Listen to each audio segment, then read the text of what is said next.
지금은 미국 다니는 일이 그렇게 어렵지 않지만 예전에 미국 다니는 일이 흔치 않았을 때 혹시 목사님 중에 미국 다녀오면 설교 중에 미국 얘기가 많았어요. 내가 미국에 갔었을 때 그래서 이제 교인들이 흉보고 그랬었죠. 제가 목회하면서 저는 이제 개를 너무 좋아해가지고 설교 중에 개 얘기가 참 많았어요. 제가 동안교회 있을 때 우리 청년 아이들이 이 자식들 짓궂어서 제가 개 얘기하면 흉봤어요. 오늘 또 우리 목사님 개소리 하셨다. 개 얘기가 그친 이유는요, 손녀를 보면서부터는 개 얘기가 싹 빠졌어요. 그래서 또 이제 손주들 얘기 한참 하고 그랬는데, 이제 제가 설교하는 스타일하고 무관하지 않아요. 제가 설교를 성경을 주석하고 강의한다라는 생각보다 그 말씀 속에 있는 은혜를 찾아서 내 삶하고 이렇게 연결하려고 그러기 때문에 제 설교는 그냥 예수 믿고 사는 이야기, 내가 예수를 믿고 이 말씀을 받아서 어떻게 사나 하는 얘기를 하니까, 사는 얘기하는데 내가 개 좋아하는데 개 얘기를 빠뜨리고 얘기가 안 되잖아요. 또 손주들 그렇고.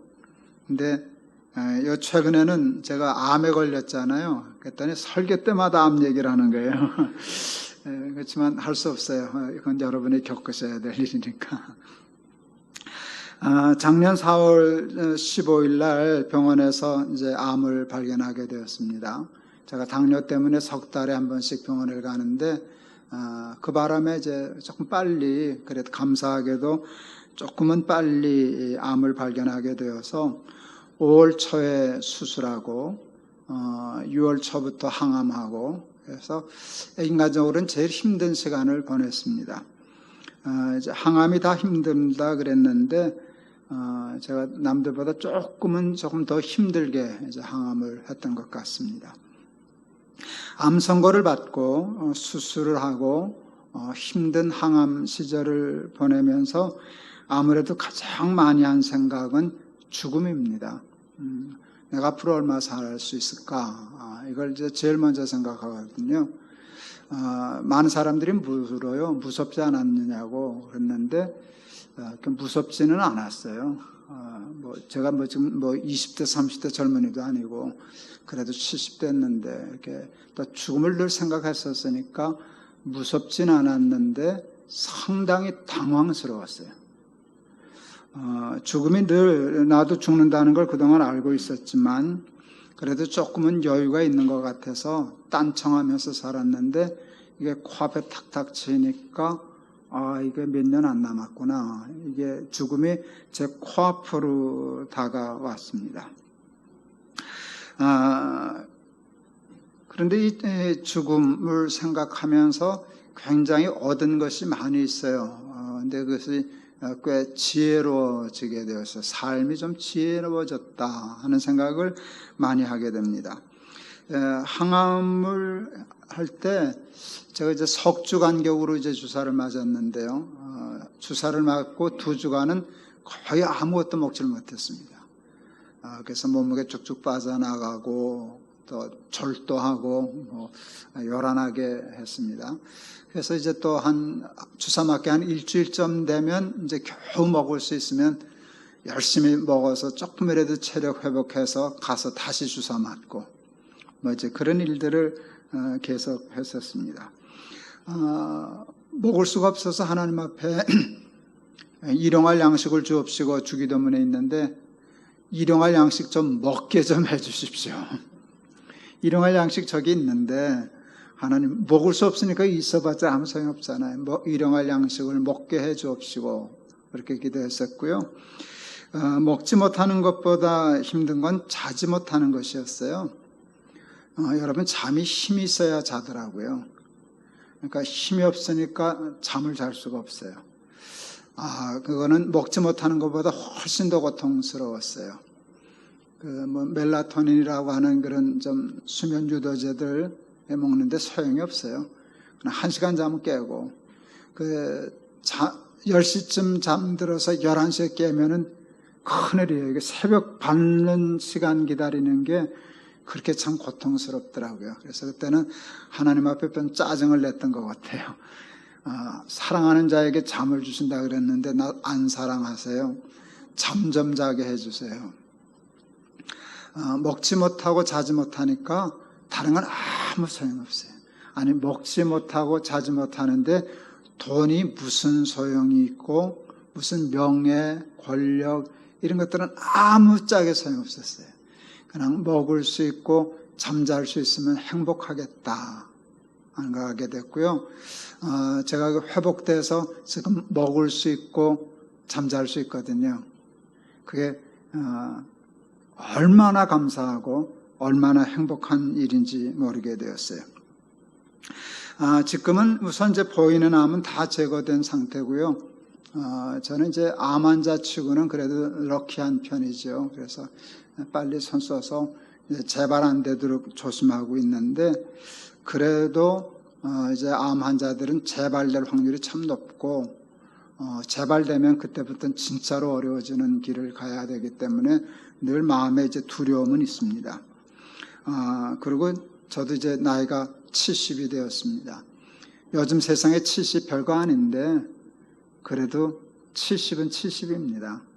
나이 70이 되었고, 저는 그냥 70이 아니라 암에 걸린 70이기 때문에 이게 그렇게 만만하지가 않습니다. 덕분에 이제 죽음을 늘 생각하게 되는데, 말씀드린 것처럼 그 죽음 때문에 요 1년 동안 내가 조금 지혜로워져 가는구나 라고 하는 걸 느끼게 되었습니다. 오늘 그 지혜를 여러분과 좀 나누려고 합니다. 파스칼이라고 하는 철학자가 인간을 생각하는 갈대라고 얘기했죠. 인간은 갈대 같은 존재인데 생각할 수 있는 힘 때문에 만물의 영장이 되었다는 거예요. 인간은 정말 그 생각하는 능력을 빼면은요, 굉장히 열등한 동물이에요. 사람은 태어나서 몇 달 만에 걷죠? 보통? 대개 한 1년 있어야 걷죠? 돌 전으로 이제 이렇게 걷는데요. 개는 몇 달 만에 걸을까요? 그거 한 달 안 걸려요. 그죠? 한 달이면 잘 뛰어다녀요. 한 달쯤 되면. 애 낳아서 뭐 몇 달 지나서 이제 뒤집기 시작하면 부모들 난리 나잖아요. 애 뒤집었다고. 개들이 보고 웃을 거예요. 저런 것들이 다 있냐. 우리 새끼는 지금 뛰어다니는데 저건 뭐 뒤집어졌다고 저렇게 난리를 치냐. 그렇게 모든 게 열등하고 더딘 동물인데 인간에게는 생각할 수 있는 능력이 있어서 그게 세상을 이렇게 확 바꿔놓잖아요. 그래서 생각하는 갈대라 이렇게 얘기했어요. 생각하는 힘을 두 가지로 얘기할 수 있는데요. 하나는 지식이고요. 또 하나는 지혜예요. 근데 여러분, 이 지식이 가지고 있는 힘이 엄청나요. 엄청나요. 여러분, 오늘 올 때도 전 내비게이션 틀고 여기 왔거든요. 내비게이션 트니까 당번 오잖아요. 여러분, 이게 상상이나 할 일이에요. 그게 지식의 힘이거든요. 그게 지식의 힘이에요. 뭐 지금 AI, 컴퓨터, 이게 이런 시대를 사는데 인간이 지식으로 이뤄놓은 세계는 상상을 초월하는 그런 힘이에요. 다른 동물 누구도 가지지 못한 힘이 있죠. 그 지식의 힘 때문에 과학이 발달하고 문명이 발달해서 우리는 엄청난 삶을 살아요. 그래서 사람들은 지식 위주의 삶을 살아요. 그러니까 지식이 능력이니까. 그런데 지식보다 훨씬 더 중요한 게 있는데 사람들은 그것을 조금 소홀히 여겨요. 그거는 지혜예요. 지혜예요. 여러분, 지혜 없는 지식은 인간을 공격해요. 그 능력을 가지고 자기를 위한다고 하는 일이 남을 해치고 결국은 자기를 해치고 그러기 때문에 사실은 생각하면 지식도 중요하지만 지혜가 훨씬 중요한데 우리는 너무 지식 위주의 사회로 가고 있어서 큰 폐단을 겪지요. 옛날 우리 어른들은 자녀들을 교육할 때 지혜 위주의 교육을 했어요. 교육은 지혜를 가르치는 게 삶의 법도를 가르치고 예의를 가르치고 이걸 가르치는데 우리는 그 지혜를 다 뽑아버리고 지식 위주로 가게 되었죠. 지혜가 중요한데 근데 지식은 학교 가서 공부하면 되고 그러는데 지혜는 어디서 배울 수 있는가, 어떻게 얻을 수 있는가를 얘기할 때 성경이 가르쳐줘요. 여호와를 경외하는 것이 지혜의 근본이다. 평범한 말씀 같지만 매우 정곡을 찌르는 중요한 말씀이에요. 여러분, 하나님을 빼놓으면 인간은 어리석어져요. 우리는 이제 장로교인데요. 장로교의 시조라고 하는 분은 이제 칼빈이라는 분이죠. 칼빈이라는 선생님이 굉장히 중요한 얘기, 기독교 강요에서 굉장히 중요한 얘기를 했어요. 하나님을 아는 지혜와 사람을 아는 지혜는 동일하다. 하나님을 알면 우리가 보여요. 근데 하나님을 모르면 인간이 안 보여요. 뭐 AI는 보이고 컴퓨터는 보이고 내비게이션은 보이는데 그거는 하나님 없이도 만들어낼 수 있을는지 모르는데 내가 누군지를 알 수가 없어요. 하나님을 알지 못하면 나를 알 수 없어요. 그래서 하나님을 아는 지식과 자기를 아는 지식, 그 지혜인데 그것은 동일하다 그랬어요. 그러니까 하나님을 부정하면 지혜를 얻을 길이 없어요. 그냥 지식으로만 살지요. 그런데 하나님을 아는데, 하나님이 계시다는 걸 아는데 경외, 공경하는 것, 경은 공경이거든요. 하나님을 공경하고 하나님을 사랑하고 그 다음에 하나님을 두려워하면 거기서 지혜가 온다. 그건 참 귀한 말씀이에요. 늘 하나님을 경외함이 지혜의 근본이다. 근데 성경은 또 하나의 지혜의 출처를 가르쳐줘요. 그게 오늘 본문의 말씀이에요. 그게 이제 모세의 기도죠. 그 12절인데요.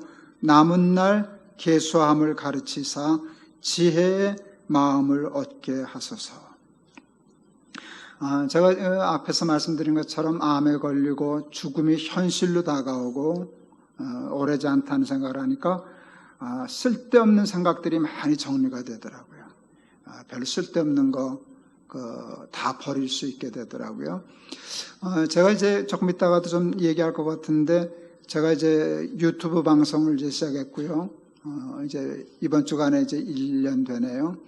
유튜브 방송을 시작하고 이제 암 환자들이나 보호자들이나 이런 방송을 이제 시작을 하는데 어느 암 환자 한 분이 2월 6일 날 돌아가셨어요. 저희 이제 암 환자들 위한 집회에도 오셔서 제가 기억이 나는 분이에요. 맨 앞에 딸하고 본인하고 옆에 부인이 이렇게 부축해서 늘 집회 오시던 분인데 지난 2월 6일 날 돌아가셨어요. 그 말기암 환자들의 그 죽음 앞에 고통은 상상을 초월하는 거거든요. 그걸 제가 아는데 그래서 저도 무서워하는데 딸이 이렇게 썼어요. 그 끔찍한 고통 중에서도 목사님 날마다 기막힌 새벽 때문에 천국처럼 지내시다 가셨습니다. 이게 충격이었어요. 내가 아는데 그 고통이 얼마나 힘들다는 걸 아는데 어떻게 이 방송 때문에 천국이란 말을 쓸 수 있냐.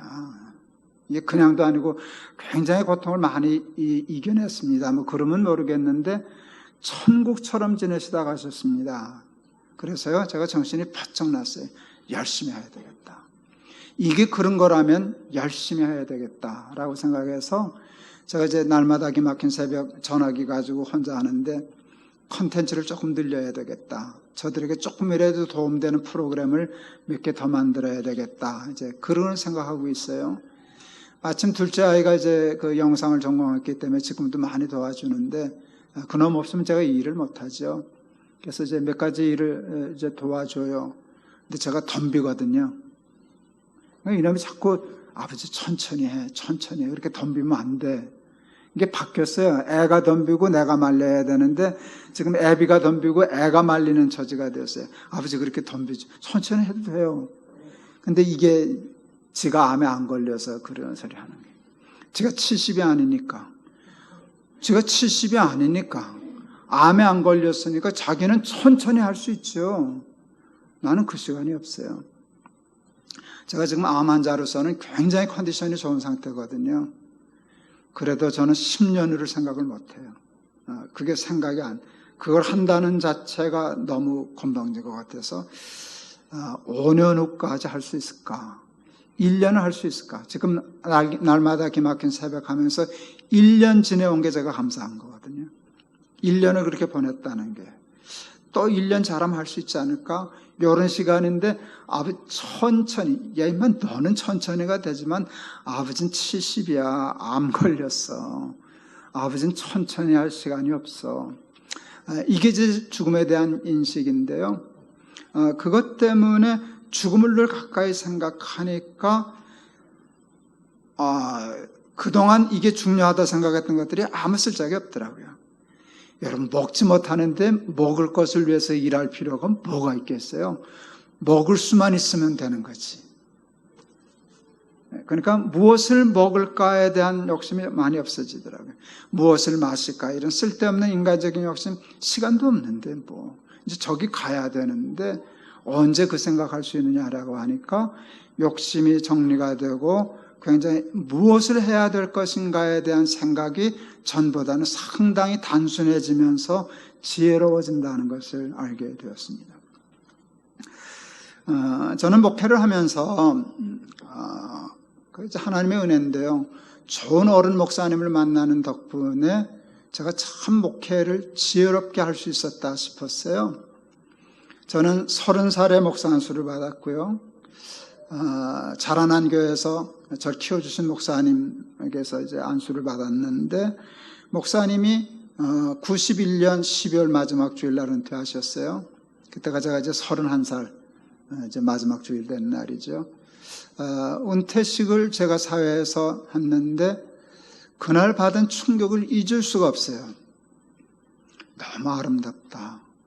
우리 목사님 너무 훌륭하시다. 너무 아름다운 은퇴를 제가 본 거예요. 그분의 목회에 대한 그 감동도 있었어요. 참 목사님은 명철하시다. 어떻게 저런 분별력과 판단력이 말씀하시는 게. 그런데 이제 그것도 많이 배웠었는데요. 그게 욕심 없는 데서 생긴 거구나. 뭐 그런 걸 배웠는데, 은퇴하는 순간 그냥 모든 거 다 잊어버리고요. 나 저렇게 은퇴할 거야. 나도 저렇게 은퇴해야지. 그게 제가 31살 때였어요. 목사 안수 받은 지 1년 반 됐을 때, 나 저렇게 은퇴할 거야. 그게 제 평생의 목표가 됐어요. 2001년 높은 뜻 숭의교회를 개척했죠. 51살에 제가 했어요. 높은 뜻 숭의교회는요, 이렇게 기류를 탄 목회였어요. 독수리가 이렇게 날개 피면 날갯짓으로 올라가지 않고 기류를 타야 돼요. 그렇게 큰 새는 날갯짓으로 올라가기 힘든가 봐요. 그래서 해가 뜨기 전에는 독수리는 날지 못해요. 해가 떠서 온도가 올라가면 그때 그 기류를 타고 비행하기 시작하거든요. 그런데 기류를 타면 날갯짓을 조금만 해도 잘 나는 것 같아요. 근데 목회가 그때는 기류를 타더라고요. 뭐 서울대 같은데 수석으로 입학한 아이는 그 천재잖아요. 그 인터뷰할 때 우리 속된 말로 이놈들 재수 없는 소리 하죠. 공부가 제일 쉬웠어요. 가서 좁아가지고 싶은 소리. 제일 힘든 게 공부인데 공부가 제일 쉬웠어요. 걔네들은 공부가 제일 쉬울 거예요. 그러니까 거기까지 갔을 거예요. 그때 제가 그 재수 없는 소리를 하게 되더라고요. 목회가 제일 쉬웠어요. 목회가 정말 남들 보기도 쉬웠고, 뭐 자국 깨면 그 다음 주일날 교회들 늘어있고, 이렇게 늘고 큰 교회 되고, 생각하고 저지른 일마다 척척되고, 기류를 탔을 때죠. 그때 어느 신문상가 잡지사의 기자 한 분이 와서 인터뷰를 했어요. 인터뷰를 다 마치고 얘기했어요. 목사님, 지금 모든 일이 이렇게 잘 되고 그러시는데 목사님 가장 기도 많이 하시고 많이 준비하시고 계획하시는 것이 무엇이십니까? 그럴 때 제가 숨도 안 쉬고 대답했어요. 은퇴입니다. 그랬어요. 은퇴입니다. 그러니까 장난하는 줄 알았어요. 목사님 연세가 어떻게 되시는데요? 제가 52입니다. 52이신데 무슨 벌써 은퇴를 얘기하십니까? 은퇴할 때가 아닌데요. 지금부터 준비하지 않으면 은퇴할 때 그렇게 은퇴할 수가 없어요. 그래서 정말 은퇴를 준비했어요. 여러분, 에베레스트로 올라가는 등산가들이 등산이 얼마나 힘들어요. 얼마나 힘들어요. 그런데 올라가서 거기 몇 시간 있다가 내려오게요? 정상에? 대답해 보세요. 거기 정상에 올라가서 그 힘들게 올라가는데 몇 시간이나 있다 내려오게요? 몇 시간이 아니에요. 몇 분도 못 있어요. 왜요? 바쁘거든. 서둘지 않으면 내려가지 못하면 죽는 거거든요. 여러분, 등산의 성공은 정상을 정복함에 있는 게 아니라 정상을 정복하고 무사히 땅에 내려왔을 때 완성되는 거예요. 정상으로 올라간 사람은 많은데 내려오는데 하산에 실패해서 등산 자체가 실패한 사람이 얼마나 많아요? 목회도 그렇더라고요. 남들이 올라가기 힘든 목회 정상에 섰던 사람들은 꽤 있는데 무사히 내려온 사람은 많지 않더라고요. 그래서 이제 하산을 준비해야 된다라고 생각해서 아름다운 은퇴, 소프트 랜딩을 생각하니까 어떻게 목회해야 되겠구나라고 하는 답이 나와요. 여러분, 죽음을 생각하면 삶이 보여요. 이게 굉장히, 그래서 지혜예요. 죽음을 생각하면 죽음이 보이는 게 아니라 삶이 보여요. 이렇게 죽어야 되겠다, 죽으면 좋겠다라고 생각하면 이렇게 죽으려면 이렇게 살아야만 이렇게 죽을 수 있거든요. 이렇게 사는 삶이 없이 이렇게 죽는 아름다운 죽음은 있을 수 없으니까 은퇴를 생각하면 목회가 보이더라고요. 그러니까 가서는 안 되는 길, 해서는 안 되는 일, 욕심 부리면 안 되는 거, 어느 때는 스톱해야 되는 거, 어떻게 해야 되는 것이 보여지는데 나는 목사님의 아름다운 은퇴를 보고 그것을 욕심내면서 제 목회에는 꽤 도움을 받았어요.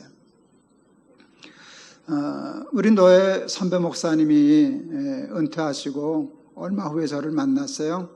김 목사, 네, 은퇴식하고 그 다음날 일어났더니 갈 데가 없어. 미안하지만 속으로 웃었어요. 아이고, 할아버지 그걸 그날 아시면 어떡하나. 그건 정해져 있는 건데, 은퇴하고 나면 그 다음날 갈 데 없다는 건 정해져 있는데 그걸 미리 준비 안 했다는 것이잖아요. 모든 면에서, 특히 심리적으로. 그러니까 저는 은퇴하면 일어날 수 있는 예상 문제 다 풀고 그런 일 당황하지 않으려면 어떻게 해야 되나, 그런 준비들 평생 하면서 살아서 저는 은퇴하고의 충격은 없어요. 전혀 없어요. 제가 기다리고 사모했던 은퇴이기 때문에 그 은퇴 3년 반을 즐기고 살았지, 은퇴하니까 이게 정말 초라하네, 이게 슬프네, 뭐 이런 생각이 이만큼도 없었어요. 왜요? 은퇴를 준비했었기 때문에. 남들은 어떻게 평가해도 상관없어요. 저는 제 은퇴가 행복해요. 그러니까 꿈꿨던 은퇴를 하고 살아요. 그래서 은퇴에 대한 충격이 없어요. 은퇴한 후가 목회할 때 못지않게 행복해요. 괜찮죠? 그런데 제가 암을 앓으면서 생각했어요. 왜 은퇴는 그렇게 중요하게 생각하고 평생을 준비하고 살았는데 죽음은 준비하지 못했을까? 내가 당황했거든요. 그러니까 선배 목사님이 은퇴하고 나서 갈 데가 없어, 김 목사. 이게 당황하신 거거든요. 근데 내가 이렇게 죽음이 여기 왔을 때 당황했거든요. 그거는 준비가 없었다는 뜻이거든요. 내가 왜 은퇴는 당황하지 않았는데 죽음은 이렇게 낯설고 당황했을까? 어쩔 줄 몰랐을까? 이건 뭐 해야 되지? 그랬을 때 이제 얼마 남았는지 모르지만 하나님이 다시 회복시켜 주시면 그 기간 동안에 부지런히 죽음을 준비해야 되겠다 생각했어요. 그래서 요즘은 제 글이나 생각이나 말에는 죽음이 빠지지 않아요. 제가 은퇴를 앞두고 글만 쓰면 은퇴 얘기를 했었거든요. 늘 그 생각이 꽉 차 있었으니까. 그리고 생각하고 정리해야 내가 준비하니까. 근데 앞으로 저는 죽을 때까지 죽음을 야마 얘기할 겁니다. 그리고 생각하고 묵상하고 깨닫고 그것을 나한테 자꾸 세뇌시키고 준비시켜서 그 죽음이 왔을 때 예상 풀었던 문제네, 내가 예상했던 문제네, 준비가 돼서 반갑습니다, 또 하나님 이제 가시죠 하고 근사하게 떠날 수 있는 준비를 해야 되겠다라고 생각하고 있습니다. 남은 삶이 길지 않다는 것을 당황스럽게 생각하면서 깨달은 가장 중요한 것은 뭔가 하면 시간이 짧다. 그러므로 삶은 귀하다. 쓸데없는 짓거리 하지 말고 가치 있는 것, 가장 귀한 것만 하자라고 생각했어요. 그런데 그게 아주 평범한 것들이에요. 생각하면 낭비하지 말자. 세월 낭비하지 말자. 시간이 없다. 아까 말씀드린 것처럼 우리 둘째 아들이 아버지 좀 천천히 해. 야, 내가 천천히 할 시간이 어딨냐. 시간을 아껴서 살자. 낭비하지 말자. 욕심 부리지 말자. 은퇴만 욕심을 부려도요, 목회에 대한 쓸데없는 욕심이 없어지더라고요. 왜? 그 쓸데없는 욕심을 부리면 이게 안 되니까. 아름다운 은퇴가 안 되니까 정리가 되는데, 죽음을 생각하니까, 아름다운 죽음을 생각하니까 욕심이 제일 큰 문제. 쓸데없는 욕심 부리다간 추하게 죽지. 늙으면서 노욕 부리다가, 그러니까 욕심을 버리자. 쓸데도 없더라. 먹을 거 쌓아놔도 먹을 수 없는데, 그냥 일용할 양식이고 먹을 수 있으면 감사한데, 잠잘 수 있으면 좋은데, 제가 그때 잠자지 못할 때 꿈꾸던 게 10분만 더 있다가 일어날게요. 30분만 더. 그렇게 잠에 취했었는데 그게 없었으니까 요즘은 다시 그게 되거든요. 해놓고 알람 해놓고 깨가지고 10분 있다가 30분 있다가 얼마나 행복한데요. 30분을 더 자고 싶어 한다는 게 얼마나 감사한 일인데. 욕심 부리지 말자. 이 땅의 것, 이제 떠날 때가 가까운데 이 땅에 있는 것에 연연하지 말자. 그러니까 욕심 부리지 말자는 것 같죠. 그 다음에 제가 또 구체적으로 생각한 게 화내지 말자. 짜증 부리지 말자. 몸이 괴로우니까요, 짜증이 늘더라고요. 이렇게 아주 너무 힘드니까 제일 힘든 게 아내죠. 보통 때 같으면 화도 낼 텐데 암 환자인데 화도 못 내고, 그러니까 이제 억울하지. 짜증 내지 말자. 근데 짜증 낼 때 생각했어요. 야, 인마, 짜증 낼 시간이 어딨냐? 지금 시간이 얼마 남았다고 인생을 그렇게 낭비하냐? 짜증을 내지 말자 생각했어요.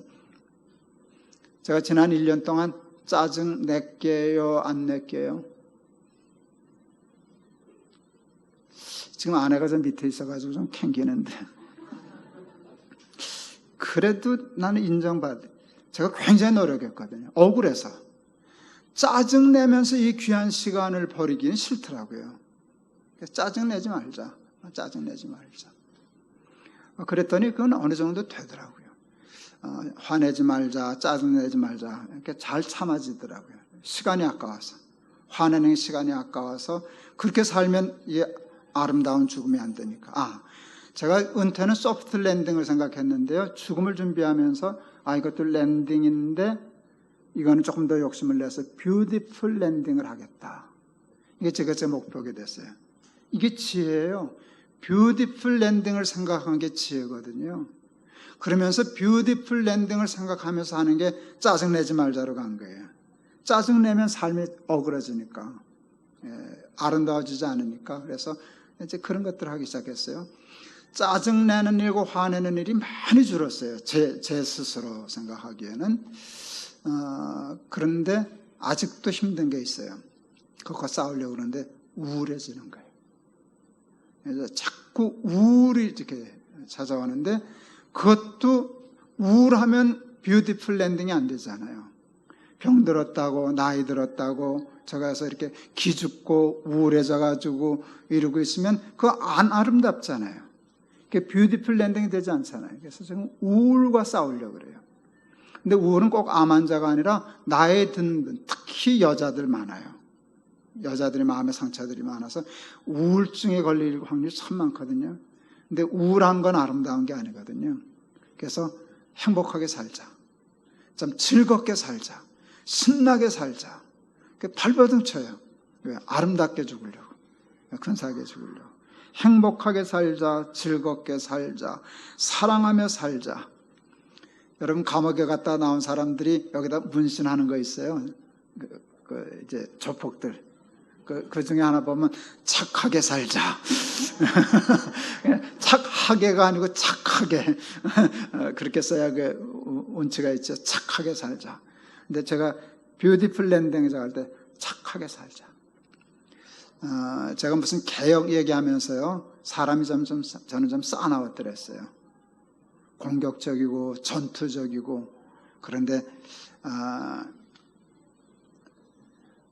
제가 그 요즘 날개새 찍으면서요, 그 방송하면서 안경 벗고 찍는 거 아세요? 왜 그런지 아세요? 착하게 보이려고.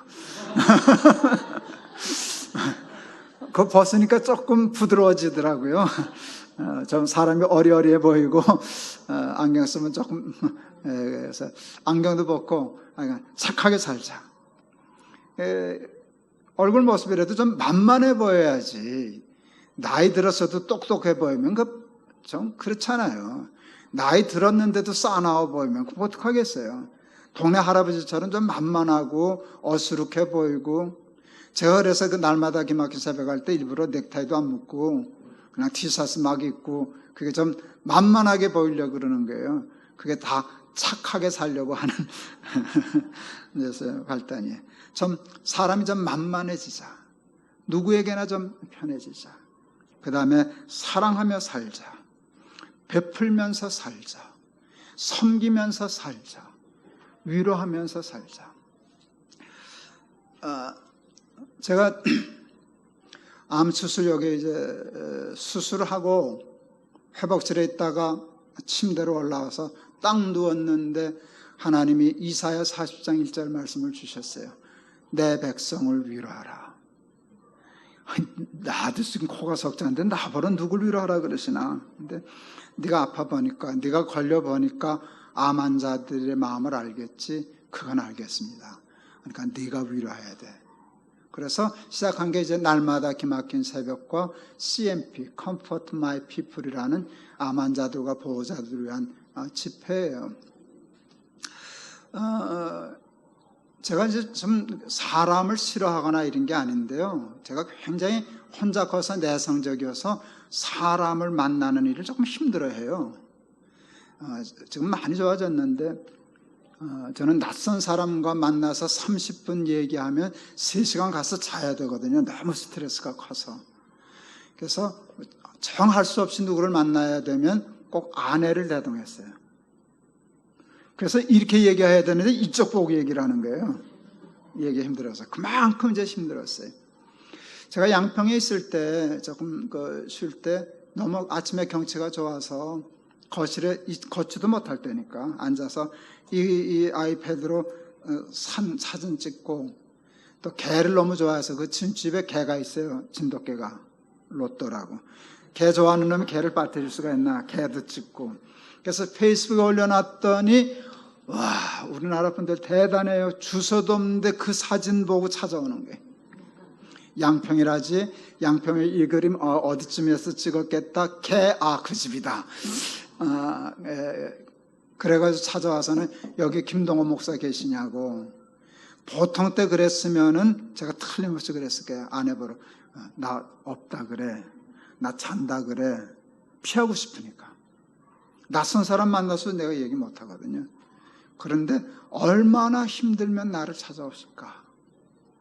그래가지고 제가 만나기 시작했어요. 그랬더니 제가 아프고 힘들지만 그렇게 만나서 얘기하니까 위로를 받더라고요.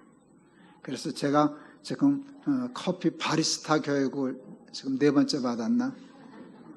카페 하려고요. 이건 제 성격을 거스리는 행위예요. 저는 산속에 숨어 있어야 되는 사람인데 내가 카페를 통해서 사람을 만나겠다고 도전한 거예요. 암 환자들을 와라. 이 유튜브를 통해서는 이게 온라인인데 하루 한 사람이라도 만나서 직접 만나서 얼마나 힘들어요. 나도 겪어보니까 많이 힘들대. 이제 이럴 때 그 일을 생각했어요. 날마다 기막힌 새벽 거기에도 토요일 날은 이제 상담 코너가 있는데 어제 다루었던 사연이에요. 벌써 이제 한 2-3번 다뤘는데 제일 대답할 수 없는, 답을 줄 수 없는 상담은 자식이 죽었을 때. 어제도 보니까 16개월 된 아이가 죽었더라고요. 항암 치료하다 16개월 된 아이가 암에 걸려서 2차 항암하다가 부작용이 와서 하나님 앞에 갔다고. 근데 그 아이가 다운 증후군 아이였어요. 그러니까 태어날 때부터 엄마가 마음이 아팠던 아이인데, 근데 이 엄마가 상담한 건 이거예요.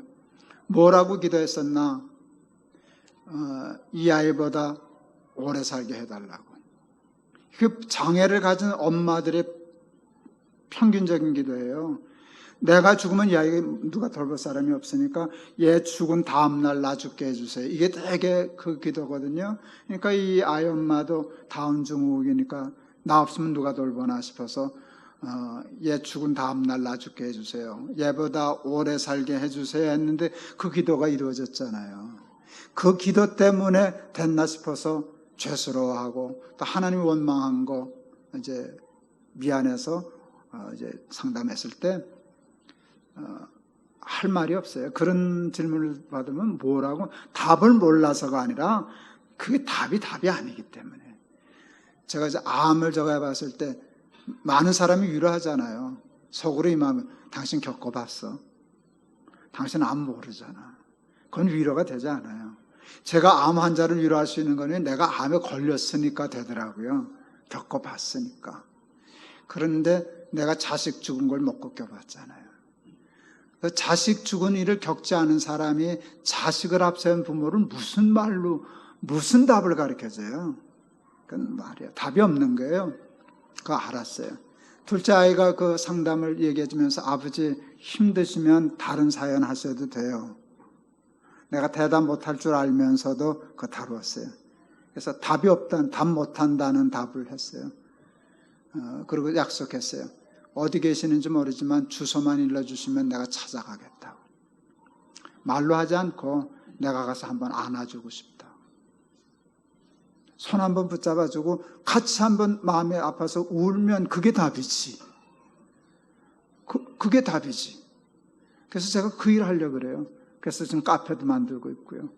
정말 한 가정씩이라도 한 주일에 한 가정씩이라도 그런 사연이 있으면 찾아가서 얼마나 힘들어요. 힘내세요.